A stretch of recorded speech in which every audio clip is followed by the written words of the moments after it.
Hi. Hi. What's Oh my up? gosh, you look so sunny right now. I know we've got a lot of natural light. Is it too bright? Do you want me to? I can turn down the ISO on the camera.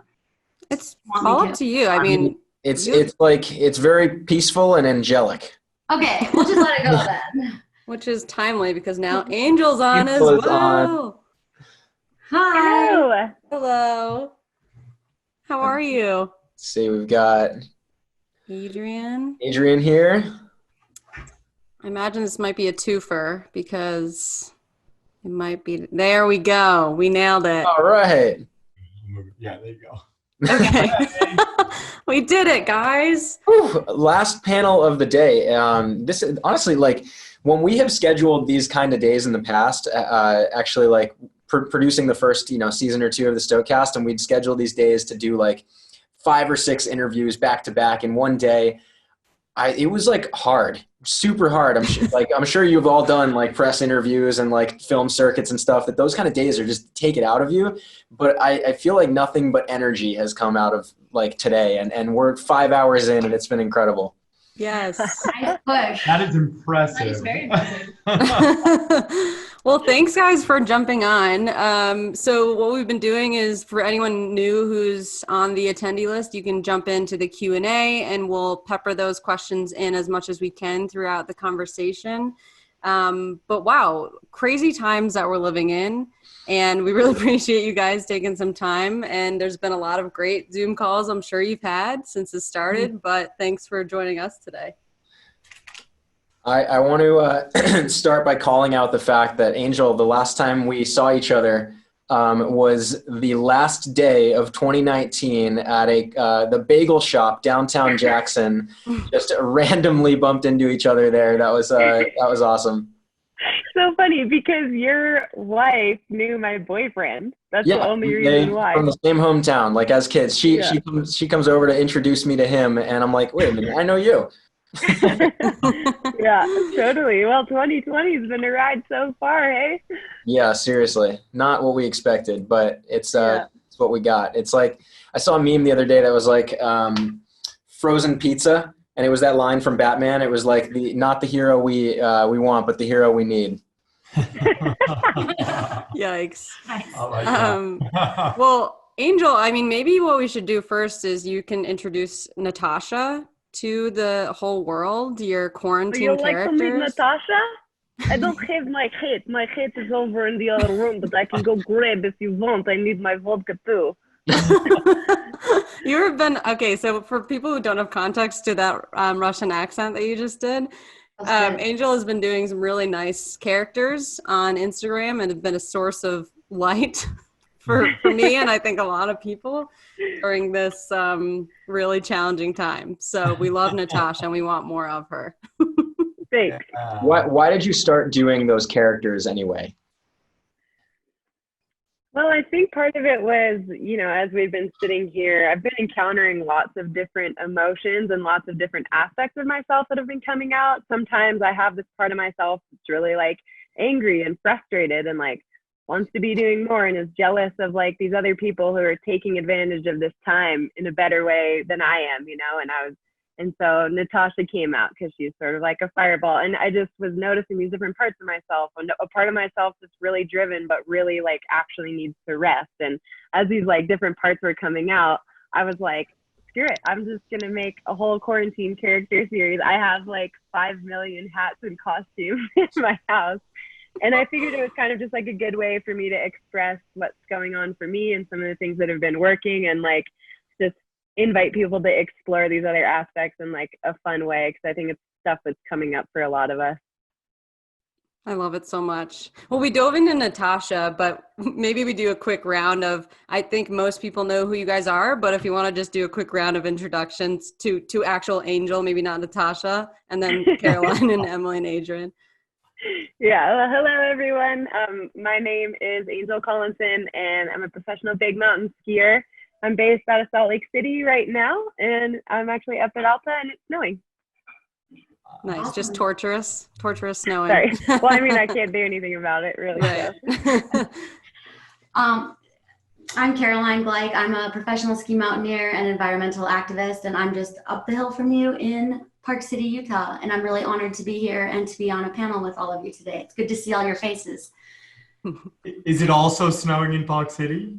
Not right now. No, it's just kind of windy and overcast. So yeah, I think it might rain here. It looks like we're in that. Yeah, it looks like it's gonna rain. Go for My it. turn. I'm Emily Harrington. I'm a professional rock climber, and Adrian and I live in Tahoe City, California, and right now it is very much like spring out. It's like perfectly still and probably 60 degrees. Ooh, Nice. that sounds so nice. It's really nice. It snowed like 2 feet this past Yeah, weekend, we were and then like- was immediately in the 60s. And we were super not into it. We were like, it can go away now. We don't need At it. that point, it's just kind of annoying. It's so annoying. I'm Adrian Ballinger. I'm a big mountain climber and skier, and also own a guide company called Alpenglow Expeditions, and based here in Tahoe with them. This is the pod. Plus cat, wherever cat is. Yeah, let's see. On a Zoom Yeah. call, we have to show our animals. Yes. Aw. Please Yeah. bring them on, of course. So everybody, I mean, we've got Alta, Park City, and Tahoe. Like, this was one of the questions that was actually asked on the last session that we didn't even get to asking, but we had an attendee who was curious, what is life looking like in mountain towns right now? Like, what's the vibe like in these places? Well, up at Alta, it's been actually really busy. It's been interesting because, we're right outside of the Salt Lake Valley. So there's a huge population that's, not working in the same capacity or stuck inside. And it's actually been, surprisingly busy. People coming up here to get outside. And we had a pretty gnarly avalanche cycle, like 2 weeks ago or something. A lot of people it kind of feels like everything's on hold, but obviously Mother Nature isn't. And there was actually what was it, Caroline? 9 burial. There was 40 human triggered avalanches and 9 burial. There were a ton, yeah. And following search and rescue on Facebook, there's been a lot of rescues lately. I've been really surprised. Yeah. Yeah, certainly here in Tahoe, we saw the same thing. I mean, so there's positives and negatives, right? Like when I think about being in Tahoe, for me, part of the vibe is we can still go outside. We stopped skiing a couple of weeks ago because it just didn't feel like the right path for us and kind of vibe to be putting out there. But we're still getting outside to trail run and walk down to the beach and go, and went swimming with Kat a few days ago. So one of the beauties of being in a mountain town is we still can get outside. With that said, there's definitely this tension here where backcountry skiing parking lots have been completely overrun. We are seeing so many people carrying skis on their shoulders and things you wouldn't normally see mid-season during an avalanche cycle, but that's happening now that the resorts are closed. And one personal example, our guide company closed down during the big storm a couple of weeks ago. And a normal weekend, we might receive 20 to 25 phone calls a weekend for backcountry skiing. We had 150 calls in one weekend. Wow. We had to turn it all down, but it just shows there was just this massive influx of people who wanted to get in the backcountry during this time, which obviously has risks. That's interesting. Yeah. Cause you hear, people calling from all angles of the industry to hey, just chill for now, right? Dial it back and go low key. And yet on the other side of the coin, some people just don't care and they're just going for it. Yep. Yeah, or just are uninformed. I mean, or maybe not getting the right information that they need. Yeah. And I feel like a lot of people maybe are thinking that their skill level is a little bit higher than it is and not having maybe more honest conversation with themselves. Yep. Yeah. Which I know I can't do that. So I'm not going. And then I think we've been hearing a lot about small towns and kind of health resources and things like that. And that's made our decisions really easy. I think we just heard yesterday, Truckee, California is now one of a couple of hotspots in California with somewhere between 5 and 9 times the per capita rate of coronavirus as the rest of the state. I think there's lots of reasons for that. How many of us travel and then came back? Also, how many people traveled here because they wanted to be stuck here? Yeah. And so, I do think there's a real risk in some of these communities that we're also trying to figure out. I don't think we should be, I don't think we can tell people not to come here. because there are very good reasons to come here. But I think we also have to ask people to really consider those. Yeah, I mean, it's been a little complicated. It's been like, there's been a very strong, like, localist vibe. Like, everyone in the Bay Area should just go home. Like, don't come up here, don't be here. And it's like, well, a lot of people have second homes up here. And so it raises the question of, like, are they allowed to come? Or, you know, and it's kind of tricky and hard. And there's a lot of tension with it. It's hard to know what's the right approach, I guess.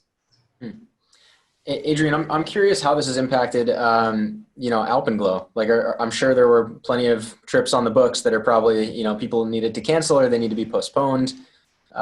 What's going on with that? It's been brutal. I mean, I think so many people are suffering on so many levels, and we still are here in this beautiful house. I'm trying to keep it in perspective.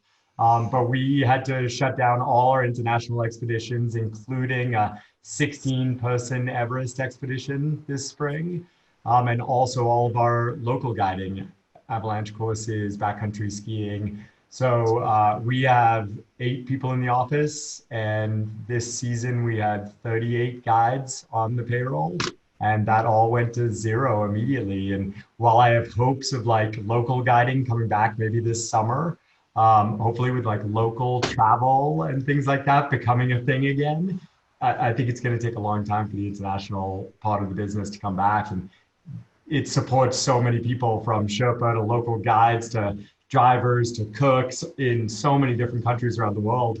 I'm stressed about it, but we're hoping for the best. I mean, when it does come back, I know I've said for a while, but like, Cotopaxi is still on my agenda.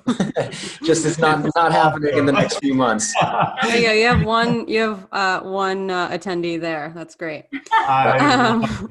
Totally. So all of you guys, so the last time we talked to you, Caroline, you were going into Cho-Oyu, I believe. So you had kind of like a very intense 2019. Yes, that's correct. I went to Cho-Oyu in 2018, and then I did Everest in 2019. Okay. Time is not, I don't understand it anymore. Yeah. So, like came off these big years, and going into 2020, you led the climate rally in Denver, and like we're doing all this activism stuff. Angel, I think you were coming off of an injury and like getting back into, big mountain stuff. And then Adrian, Emily, I mean, you guys were training really hard to go to Spain and do big climbing objectives, right? And so I'm just interested to hear from you guys. I mean, everything has been very jarring for so many people for this entire experience, but how have you kind of pivoted your thinking and how you're moving forward now that a lot of maybe what you were working on or working towards are no longer happening?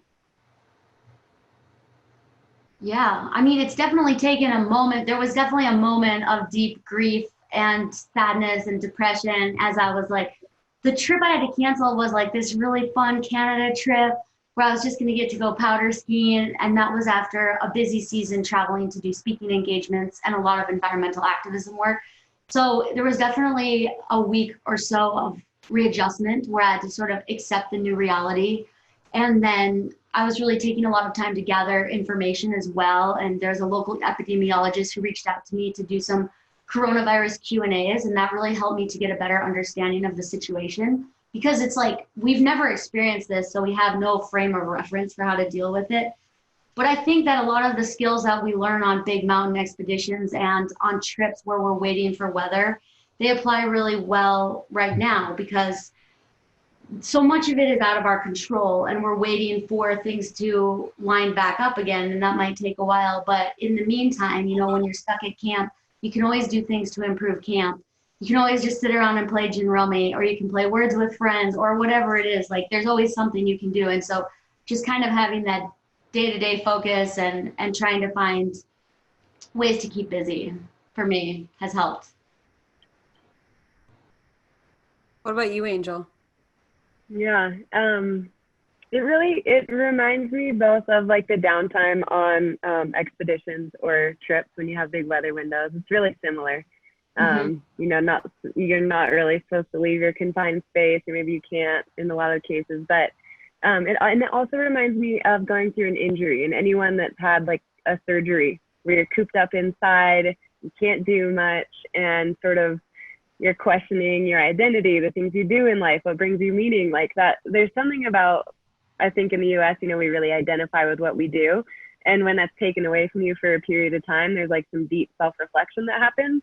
And so for me, I've kind of been, I just came back from an injury last year. So it feels like an old hat in some ways. I've been using this time. I feel like I was prepared for it. And so it's like accepting the process of where you're at, accepting if you're restless or you feel bad and there's nothing you can do about it. And just that process of like being mindful of how you're feeling and not making it wrong, but like being okay with it is always at least my first step.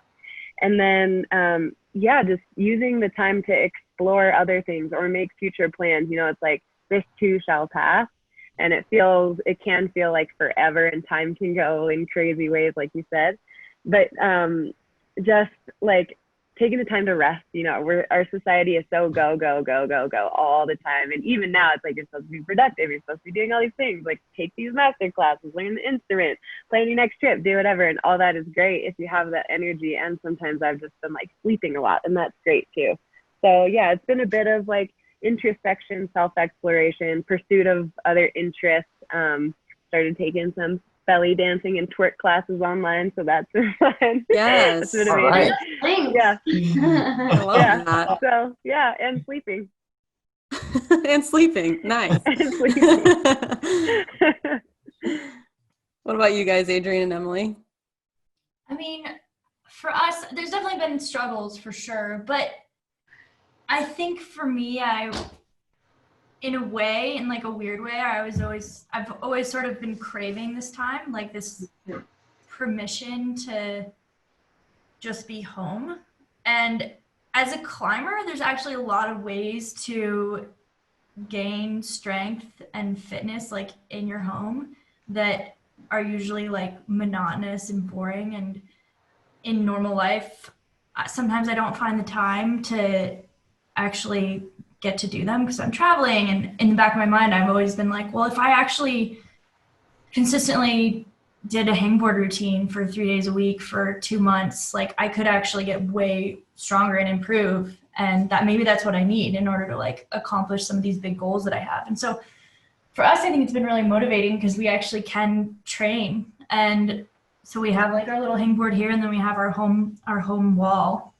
So we're really lucky we've been able to climb, and I think it's like one of the most consistent times I've ever had of like actually being able to train and not being distracted by other things. And I'm really grateful for that. And so I've just sort of kept my goals the same and looked forward to, instead of looking forward to this spring, it's more like I'm looking towards the fall or maybe even beyond. But I feel like I have a lot of growing to do and a lot of learning and like a lot of strength to gain. So I'm like pretty content right now, actually. Aside from like the financial stress and all of that, if like just in my little bubble, I'm actually okay. When's the last time the two of you were like in home in Tahoe for this extended time together? Never. This is a record. We realized last week when we like over 3 weeks, we're like, this is the first time in our 8-year relationship that we've been together at home for 3 weeks. And that is crazy. So far, it's It's So far, so good. it's like a whole new job. Everyone's like, oh, one of those expeditions must be so hard with your partner. I'm like, I don't know, try home. But I'm like kind of nervous about it I'm nervous for it to go back to normal. I'm kind of like, oh, I don't really want to like have to get on an airplane again. Like I'm fine right now. Yeah. Wow. Yeah. Yeah, I'd say like you guys all just said such great things that I like hit on as well. Like this too shall pass is something like I feel like that's how I get through any expedition. And knowing that, and we all do it in our lives, like knowing that is definitely helpful, I think. Like, and then the second thing I was gonna say is like I kind of felt like everything has changed and nothing has changed for us in one way. Like I still wake up like feeling stoked, like the world has changed, we're not traveling, the things I was prioritizing so much seem significantly less important today. And yet at the same time, it's like I can still get totally psyched on trying to do one more stupid hang on the board than I could do 3 days ago. And I can still like dream about expeditions for next year and for 5 years from now and for 10 years from now. Like I've had a decade-long list forever, and this doesn't really change that. It just changes the potential timeline. And so, yeah, days still feel pretty good to me. It's redirecting the Stoke. Exactly. Well, it's so interesting what you said, Emily, because I feel like I'm fitter than I've been in a while right now, because I actually have like consistency to my training, because so much of our normal seasons is like just so much travel, and it's really hard to maintain a training schedule when you're traveling, and it's hard to rest. And Yeah, exactly. I feel kind of bad that it took a global, I wish that we could come to this place as a society without a global pandemic where we are allowed to like have a pause, because the part of it that is hard to deal with is just that so many people are suffering, and that's the part that I struggle. Like sometimes I feel guilty feeling happy when I know the harm and the suffering that's happening. And so it's a weird dichotomy and this weird conundrum in my mind. Yeah, it's like survivor's guilt almost, it's like, I do feel that a little bit. yeah. I couldn't agree more. That it's like this is the first month in over 2 years that I've been home, but I'm loving it. Just loving like baking and being with my wife and the dogs, and like chopping wood in the backyard and doing things that I like do before. I feel like I like went back in time 100 years, and it's like kind of cool. But at the same time, I agree. Like it's also like when you then turn on the news or think about the broader picture of things, it's like, yeah, it's almost like, I don't know, like when a death brings the family together at a funeral, and like after the after ceremony and everybody's drinking and like, it's nice, but it's also like a horrible thing that had to happen to get people together, reflecting and connecting. yeah. Your metaphors today, really good. Yeah. Really good. Sorry, Caroline, I think you were going to say something. Well, another thing a lot of people have been talking about is like, and I know one of the things is like the parallels between COVID and climate change. And a lot of people are like, oh, it's so great. Like global emissions have decreased so much, and people in India can see the Himalayas for the first time from their city, and like the dolphins are returning to the canals in Italy. But the thing we want to do with our work with Protect Our Winters and with climate is to create a decarbonized society where we can still go on airplanes and we can still go to work, and where we still have a functioning, viable economy. And so I think that's another thing that I've been hesitant to celebrate too much are these environmental things we've seen, the changes, because it's like we don't need to, we could create that change without this mass suffering. Right, because it's like what's causing the small environmental wins right now is not long-lasting habits. It's potential. Right. It's pause out of necessity, and then the world will, some things will change forever, but in another way, like the economy will turn and things will come back, and people do whatever they were doing before, and it's not like we're creating long-lasting habits with that mindfulness right now on like having that effect environmentally. But it is interesting to see how fast the global community can come to action for something when it seems like it's a little more of an immediate need. Did you guys see the meme going around a few days ago or a couple of weeks ago? There was climate change needs COVID-19's PR team.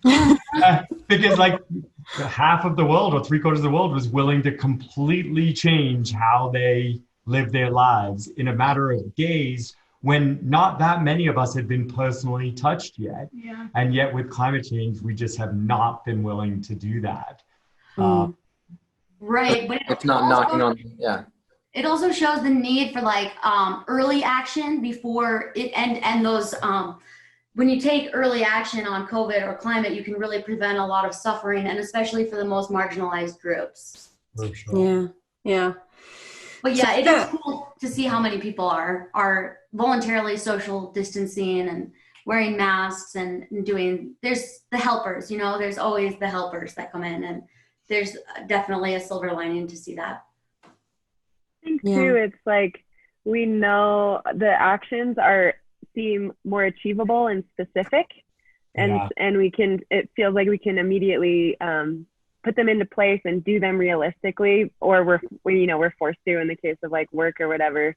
A lot of people obviously wouldn't choose to get laid off, so there's negative parts of that as well. But it seems like there's really specific things that are clearly communicated, and it seems like there's a clear outcome if you do these things. And I think humanity really operates like on that system, like feeling like, okay, what I do matters, what I say matters, like. And with climate change, I feel like there's like an overwhelm and a hopelessness that comes in that leads to like disempowerment and non-action. And with COVID, there's more of a sense of empowerment of like our actions can make a difference, Yeah. I think you're right. It's about that visible difference too, right? It's because it's not like there's any news coming on in Salt Lake City saying like, hey, today's graph shows that everybody who biked instead of took a car today has taken Salt Lake City emissions down to this. Like we're not seeing that real time stats to like give us the feedback loop we need to feel good about our actions, right? Mm-hmm. So I guess the question then is like, how do we take what we learned from this, and also just during this time too, because just because this is happening and it's terrible that it's happening doesn't make climate change any less important to fight against. So I'm wondering how you guys are hearing from maybe some of the brands that you work with or with POW or the organizations that you guys are involved in, how to stay vigilant, but also like with the empathetic understanding that people maybe don't have the brain space to be like COVID and climate change. I can't do it all. Like, I'm wondering how you guys are handling that with your own conversations with your audiences or with your organizations that you work with. Yeah, it's a great question. One of the things that I have been doing is I started recording my own podcast, and I had a conversation with Dr. Naomi Oreskes, who's a Harvard professor, and she wrote the book Merchants of Doubt, which is all about how the fossil fuel industry used a lot of the same tools from tobacco to create confusion and doubt amongst the public about the causes of climate change.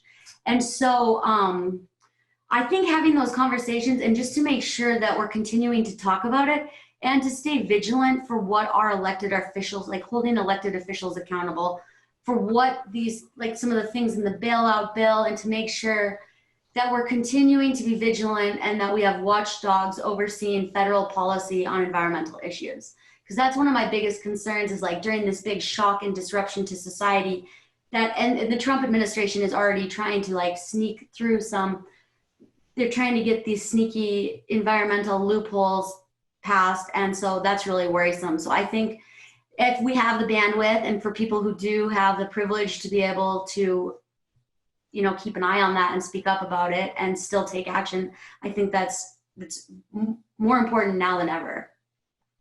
Yeah. Well, should we just end there and just go do something? I don't know. Sort of heavy though. I feel like I haven't had very many fun things to say. I'm like all doom and gloom. No, that's okay. These are important conversations to have.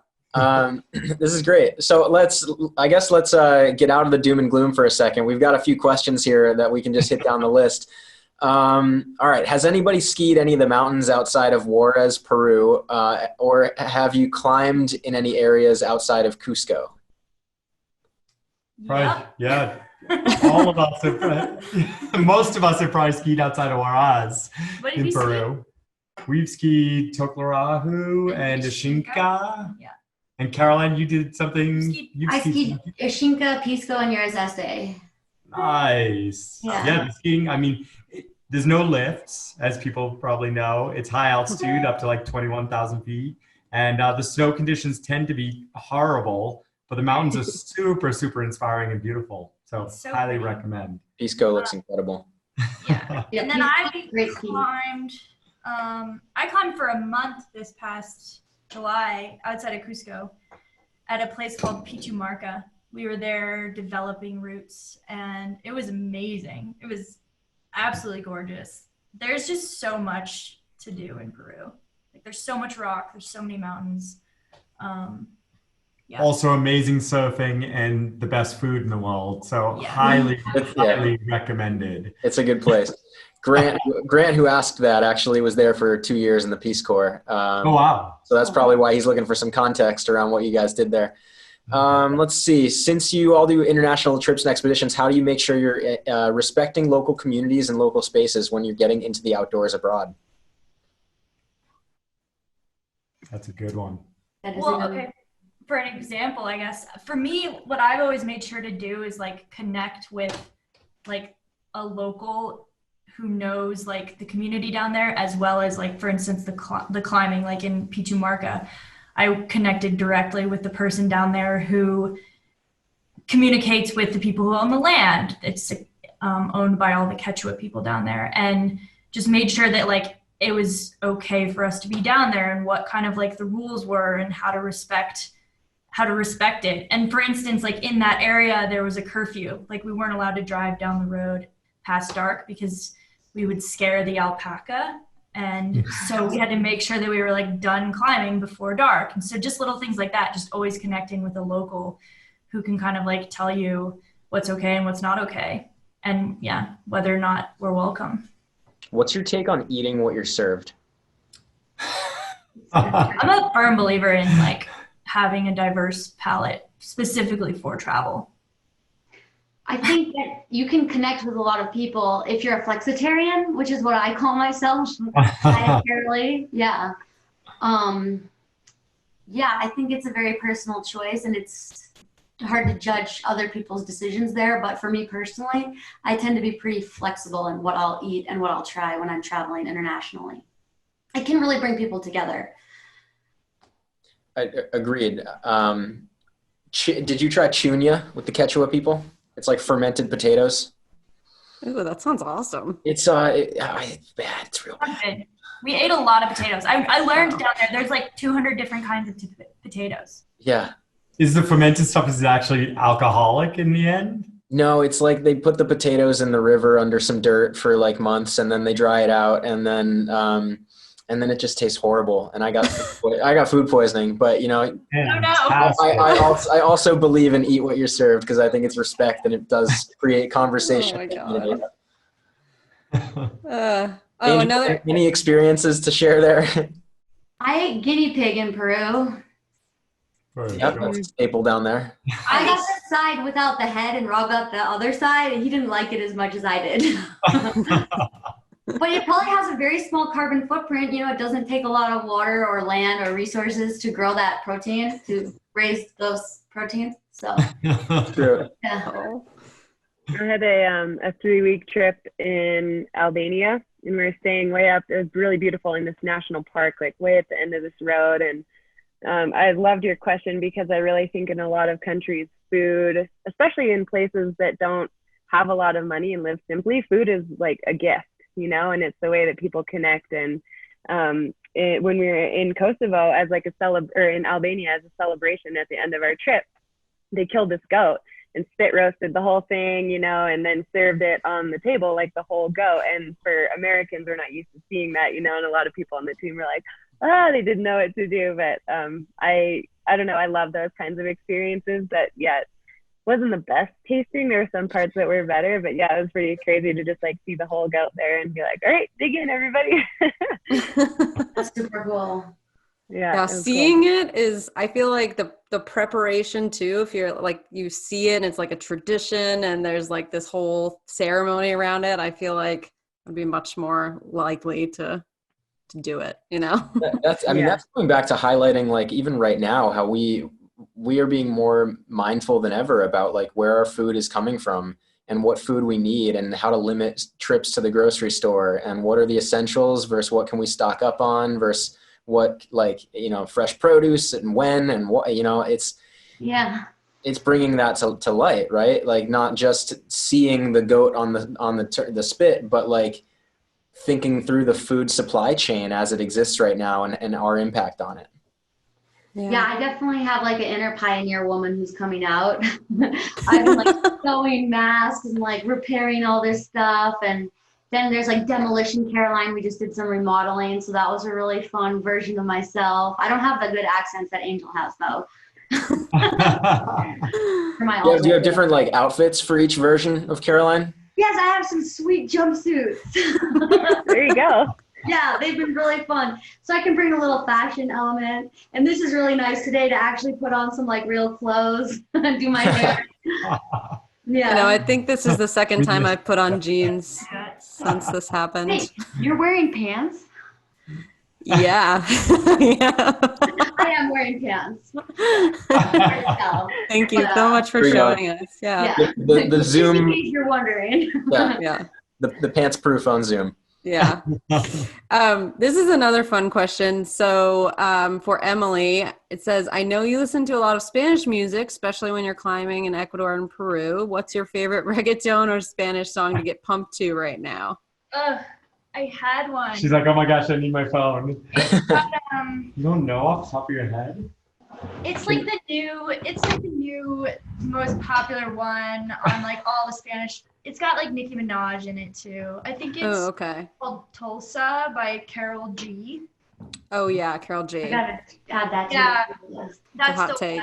fun. Yeah, it's really good. Yeah, it's got like Nicki Minaj is in it too.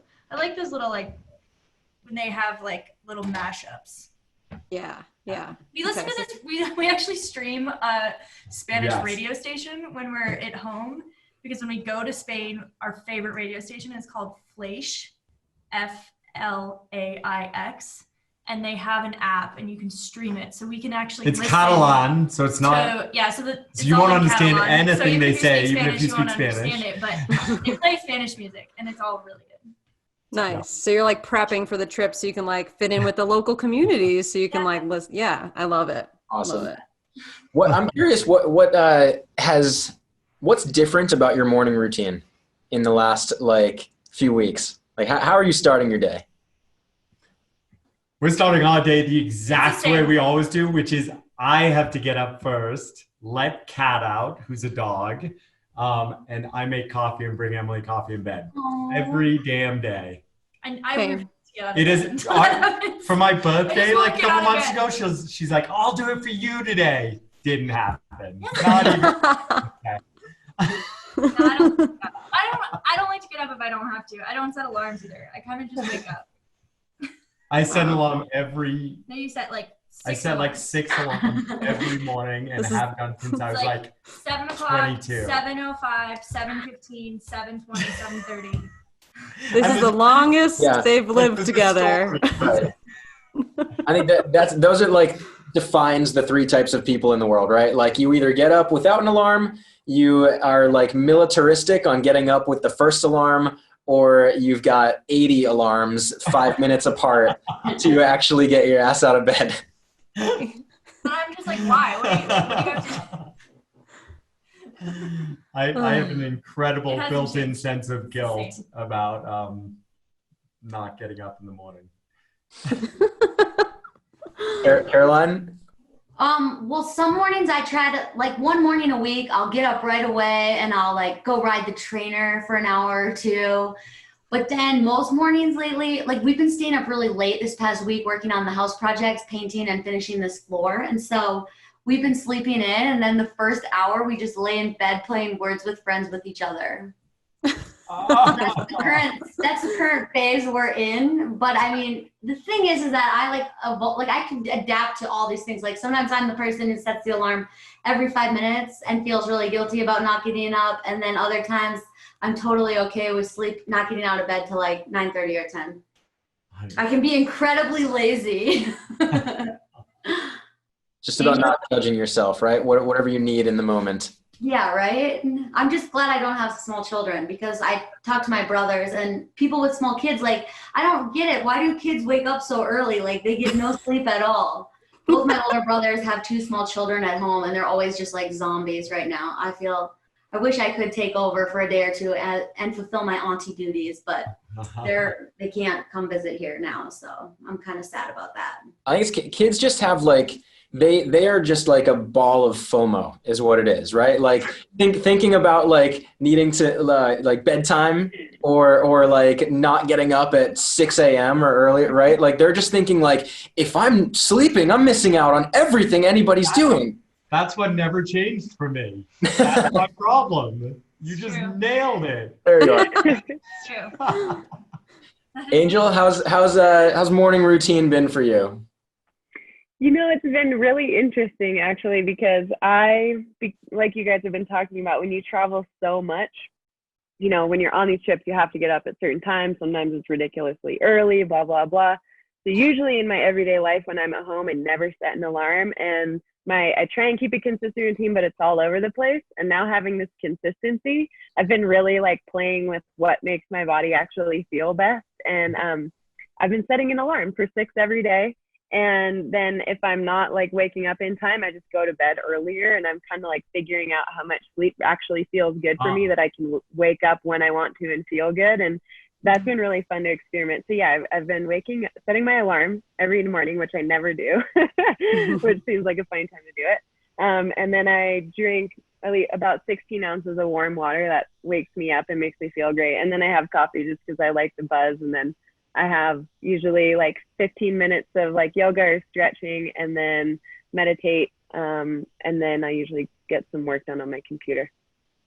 Wow, that was like the most regimented one. Well, it feels good to have that consistency of a routine. Like I don't really have that. Like I always want a good routine, but with the lifestyle, it's all over the place. It's hard to keep that. And it's been really cool to like do a 40-day Kundalini challenge and like have a time every day. I know I can do it or whatever. So yeah, I've been enjoying having a little bit more structure for myself.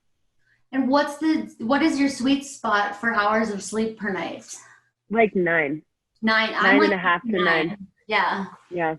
Adrian, I bet yours is like 3 hours. No, he could sleep forever, and that's what I keep telling him. It's like, not, he should. Yeah, my body. He like prevents himself from sleeping enough. He counts. He's like, okay, we're going to bed at 11. So I have to set the alarm for 7 a.m. because 8 hours is like what someone told you. And I'm like, why? Like, you clearly could sleep longer, so let's just do that. But you won't. Yeah, but like, what if like the most exciting thing of the day happens at like 7:05 and he missed Nothing is gonna happen. Right. Like that cloud might come across in front of the house. I want to see it. Maybe it's not on a great sunrise. You like a little. I like a little more. I'm like 8.5, 9. Yeah. Mm-hmm. That's good. Yeah. I mean, they say it takes 3 weeks to form a habit that you can actually keep consistently. And I think with everybody's lifestyle here, like it's nearly impossible to do anything consistently for 3 weeks with all the different trips and events and all that, right? So it is an interesting time to, like Angel, you pointed out, you don't necessarily need to get up for anything specific at 6 a.m., but you're doing that because it's a chance to have that kind of habit and consistency, right? Caroline, were you going to say something? Oh, I was just saying it's nice to find like a natural circadian rhythm again, because like travel is so disruptive. Like even if you just have an early flight, those mornings getting up early to get to the airport can be brutal. And then like time zone changes and stuff, like, I don't know, it throws me off more than I'd like to admit. It throws everyone And off, though. say, Yeah. They say that any hour before midnight counts as double, basically like when your body goes into like rest and digest, and it's like when the organs do cleansing processes and everything. Like if you're in bed before, like by 10, I feel so much more rested. Like if I can be in bed by 9:30, I feel and sleep till 6, I feel so much better than if I'm in bed at 11:30 and sleep till 8. And so it's been really interesting to notice that with not a lot of other variables. Cool. Yeah. Okay, we have more questions. So should we do that? Let's do Why it. not? Okay, so Emily and Adrian, how do you guys approach the mental aspect of climbing outside after not climbing outside for some time, specifically getting on lead again, falling, getting used to the rock? It's always hard. It's always a little bit scary for me, I'll admit. I think you kind of have to relearn it every time, like to be comfortable. And I think people always ask me this because they assume that like I'm not, that like somehow I got over my fear, but I never have. It's always a reintroduction process. And I think going along with all the other, like some of the stuff that Angel was saying, like it's really okay to be afraid. And I think you have to like accept that. And you have to be a little bit nicer to yourself. Like sometimes I'm guilty of it too. Like I'll feel uncomfortable on lead or something, and I'll be really hard on myself, and I'll be like, why is this happening? I've been climbing for 23 years. Like, what is wrong with me? Like, why am I so weak? Or, stuff like that. And I think what it comes down to ultimately is just like being a little nicer to yourself and like taking smaller steps to gain comfort. So like if you don't want to like go quest up El Capitan on your first day outdoor climbing, like maybe pick something a little bit mellower and a little bit more like within your ability so that you can just like adjust again and get used to feeling the rock. And this is something that I should probably do when we go back outside. That's why I use it as an example. Yeah, and I'd say I don't even, it happens to all, I think most of us, definitely me. And it's not just inside to outside. Like if I go alpine climbing or climbing in the Himalaya for 3 months and then come home and go rock climbing, I'm gripped again rock climbing, even though it's totally safe, quote unquote. And then vice versa, if I just go rock climbing for a few months and then I'm on snow again and in avalanche conditions, no matter how rationally I can process it, I'm scared again. And so like, I think accepting that and working through it and knowing it's part of the process is key. I do it a little differently than Em, especially in the rock climbing world. I just need to go get super scared and take a massive fall or two, and then my brain's better. So instead of building up to it, but I think still being okay and knowing there's a process when you go to a new. I think knowing that it's never going to go away is also really comforting. Like, oh, this is just a part of it. Like this isn't gonna change. It's not gonna like. You don't get over the fear. Yeah. You just learn to deal with the fear. Yeah, exactly. You learn how to work with it. Yeah. Angel, I'm curious how, going through the process of just like, putting all the work in PT to get back to actually getting into the mountains again. And then the season just came to a halt. Like, what was your, I guess, regarding this question, what was your perspective going out there again and trying to get into some bigger lines before this, all happened and did pause? Mm-hmm. Well, it was interesting actually because I was driving up to my first film trip of the year and got turned around. It was right when COVID was first starting to really go down. So I hadn't filmed yet, but I did have, all the prep time before when you're really trying to like get yourself mentally and physically ready. And like, you're trying to scare yourself as much as you possibly can, in the resort before you go up to Alaska or British Columbia. So it was really interesting hearing what you guys said about fear, because I think I'm curious actually for all of you guys, if your process with fear has changed. What I noticed from this injury was that I feel like part of it's the injuries. I think part of it is aging and getting older. And I think also as being a woman, my process of making friends with fear is different than my like male comrades. Like Adrian, you're like, I just got to go freak myself out and get in like, up to my head, and then it's good. And for me, I'm kind of like Emily, especially as I get older, I really have to like ease my way in. And it's like the more injuries I have and the older I get, the more I have to be conscious about it. And I have less ability to just blindly push through it and just be like, all right, I got it. I got to work my way in a lot more. So it was a whole season really of like coming to terms with that and noticing that as a process and going a little slower than I wanted to go. And then I did feel like I was not at 100%, like 85 maybe going up to Canada. And I was like, okay, I'm going to do as good as I can. And if it's not my 100% best, I'm going to have to be okay with it. And I'm going to have to know that it was my best during that time. And that for me is really, it's a hard process. So in some ways I was disappointed that I didn't get to like have this trip, my one trip of the year. And in also some ways, honestly, I was kind of relieved because I get a whole nother year to do it. So, but I'm curious if you guys have noticed your process with fear change as you've gotten older, or if you think that it's different being a woman, like Adrian, you and Emily's different. I mean, I think as I've sort of progressed in my career and as I've gotten older, I've done more dangerous things. So it's kind of interesting because like back when I was younger, I was just a sport climber and a competition climber, and that's like relatively very safe form of climbing. And now that I climb on El Cap and I like try to go faster, like I probably do the most dangerous things that I've ever done. Also, then when you throw in skiing and climbing mountains and all that stuff, like probably take way more risk now than I ever have before. But I think when in dealing with fear, like like I was saying before, I used to be so hard on myself. Like when I was little, I was afraid of taking lead falls in the gym. And I have this really distinct memory of like holding on to the last hold on the top of the wall, like trying to take a lead fall, and like I couldn't let go. I just couldn't do it. And I just like had a meltdown, was crying, still couldn't let go, but didn't want to give up, and was just like internally like hating myself for it. And I struggled so hard with that, just like beating myself up about being afraid. And now I'm a little bit more just like very accepting of it, and yeah, just like a little bit nicer to myself about it. But I think this past year, I was sort of like getting really confident with the style of climbing that I was doing, with the stuff I was doing. And then I took this really heinous fall in Yosemite and got hurt. And now I'm sort of like you're saying with the injury thing, like trying to figure out how to get back into it. And in Spain, like very similar. In Spain, when I was just sport climbing, but at a cliff where it's really run out, you're taking really big falls, I was scared. I was legitimately afraid and intimidated when I normally am not, and it was really hard. And I think it's a result of like the fall that I took in the fall. And there was a part of me that was a little relieved that we were going home as well, because I was like, just didn't feel quite with it.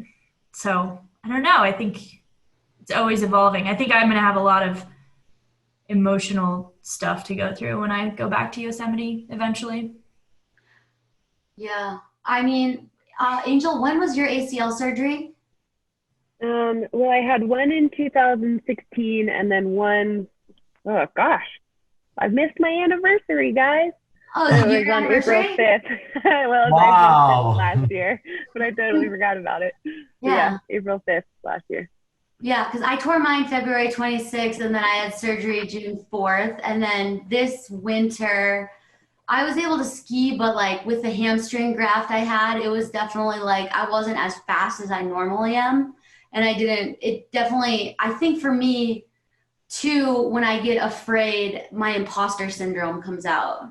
And this feeling like these people who are always like, you're not an expert, like you just pay guides to take you up or whatever, like you're not actually, like people tell me that a lot on the internet, that I'm like not actually what I am.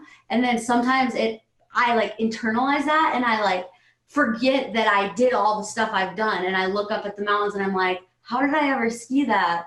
And it's so weird sometimes to like go in between that confidence when I'm like in the moment and the conditions are right, and I like know I can ski something really steep, versus like those moments of doubt. I don't know.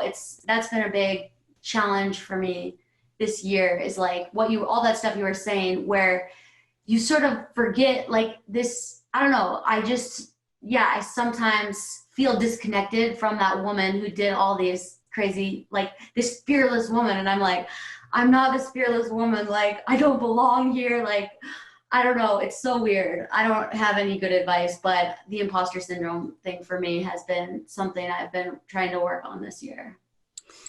Caroline, sorry, Jonathan. I was just going to say, in your film follow through too, one of the many things I loved about that was that it has the audio of you talking yourself through the fear when you're going down particular lines. And I felt like that was so relatable, because people like don't do that enough, I feel like, and they're like, I should do that more. That's how I probably can push through fear a little bit more, is to like remind myself, you got this, you've done all the work, and here you are, you have the skills, you're ready.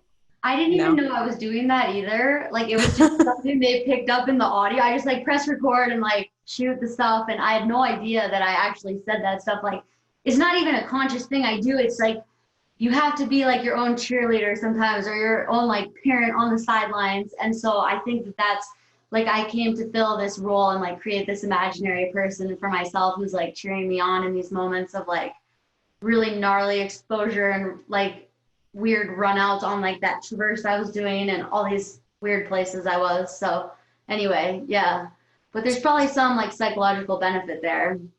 It's interesting that you can still embody so much fear for something that you've already done, right? Like you can look at the same mountain that you've climbed, or the same line you skied, or the same like wall that you've climbed, and you've done it. but the next time you stand there and look at it, you're like, God, that's terrifying. Do you feel like that, Adrian, every time you look at Everest? Yeah, pretty much. I mean, I am in this weird, because of guiding, I do go back to mountains quite often. So a lot of these big mountains I've climbed, I haven't climbed once, I've climbed like 12 or 13 times. Yeah, I think it's a great point. I think it's fresh every time and can be scary every time. But I think that's a very good way to approach these things, because just because we've done it before, it doesn't mean it won't kill us the next time, right? And my relationship with risk is, I think, more of risk than fear. But Angel, kind of your question, like, I definitely feel like my relationship with risk is changing as I get older. I just have so much less comfort around uncontrolled risk. I used to be able to put that out of my brain a lot more, the things I couldn't control. And now I struggle a lot more to push those things aside and just perform.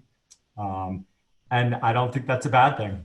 But I'm definitely processing it. Well, I think that's a good lesson for this crisis that we're in, is that we can do hard things. We can do really hard things as a global community. And that next time we're in a situation, or like we are in right now for climate change, that it requires this level of change and adaptation, that we got this and we can do it. So I think that's a really nice way to think about, hopefully think about the current state of where we're at. Just my thoughts again. Only me. I love it. Room. I love it. No, it was really cool to hear everybody speak to fear. And also, I really think we could have done a whole episode just about the sleep thing, because for me, it was fascinating to hear about everybody's routines. Yeah, I feel like that is indicative of personality traits. Hold on, Very let me deeply. set my alarm.